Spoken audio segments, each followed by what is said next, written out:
ಎಲ್ಲ ಗುಡಿಗಳೆಲ್ಲ ಪೂಜೆಗಳೆಲ್ಲ ಎಲ್ಲ ಹೆಂಗೆ ತಯಾರಾಗ್ಬಿಟ್ಟಿದ್ರಂತೆ ಜನಗಳು. ದೇವ್ರ ನಾ ಹೋಗ್ತಿದ್ವಿ. ಹಾಂ ನೋಡಿ.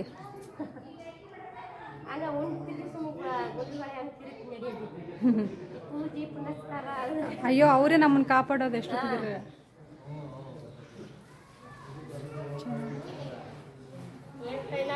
ಮನೆಗೆ ದೀಪನ ಹಚ್ತಾರೆ. ಉಜ್ಜಯಿನಿ ಇದೇ ದೇವ್ರದ್ದು. ಇದು ಬಸವಣ್ಣ. ಉಜ್ಜಯಿನಿ ಬಸವಣ್ಣ. ಹಾಂ ಮಹಾನಂದ ಅಂಕಳ ಬಸವಣ್ಣ. ಎಷ್ಟು ದೊಡ್ಡದಿದೆ ಬಸವಣ್ಣ ಅಂದರೆ ಇದು ಬೆಳಿಬಾರ್ದು ಅಂತೇಳಿ ಹಂಗೆ ಸ್ಟಾಪ್ ಮಾಡಿಬಿಟ್ರು ಅಲ್ಲಿಗೆ. ಅದೇ